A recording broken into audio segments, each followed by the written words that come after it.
একটু শুয়েছিলাম আর দুটো এসে দেখুন আমাকে বাজি দেখাতে এসছে। ওর দাদা ওর বাবাকে নিয়ে বাজি কিনতে গেছিলো। আর দেখুন কতগুলো বাজি আমাকে দেখাচ্ছে, সবগুলো বাক্স খুলে খুলে।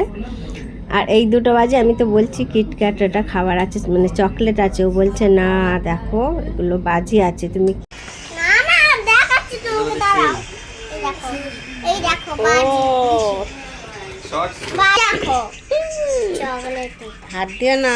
আর এরকম একটা একটা করে খুলে দেখাচ্ছে আর বলছে দেখো কিচ্ছু বোঝে না, সবগুলো বাজি। বন্ধুরা বাবা ফুলঝুরি এনেছে বন্ধুরা। আর আজকে 14টা প্রদীপ জ্বালাবো। আমি দিদিকে বললাম তুই একটু জ্বালিয়ে দে, তো আমি অন্য কাজ করছি। ও দিল, একটা রান্নাঘরে দিতে বললাম, আর ঠাকুরের মানে দরজার ওখানে তুলসী মঞ্চে এগুলো সবগুলো দিলাম। আর এই যে রাত্রিরে, অনেক রাত্রিরে এটা আলপনাটা দিচ্ছে, কারণ বাচ্চারা একটু যদি পাটা দিয়ে দেয় আলপনা আঁকছে।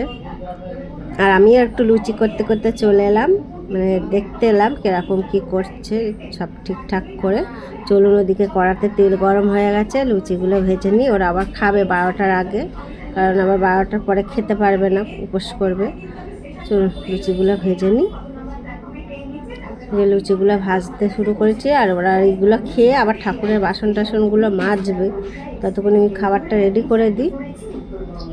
এই যে করে সবার আগে ওদেরকে দিয়ে দিলাম, কারণ 12টার আগে খেতে হবে। আর এই যে আমার দিদি আর বোন ওরা বাসন মাজতে বসে গেছে, আর আমি একটু এদিকটা পাইচারি দিচ্ছিলাম, ঘুরছিলাম। এখন কটা বাজে জানেন? এখন প্রায় রাত্রির 1:30 বাজে, 1:30টার বেশি হয়েছে, 1:40 বাজে। বাসন কোসন সব ঠাকুরে মেজে রাখছে, কারণ কালকের তো পুজো, সব গুছিয়ে রাখছে। আর বাইরের লাইটিং কাজটা কেমন হয়েছে বলবেন তো। আমি এদিক ওদিক ঘুরে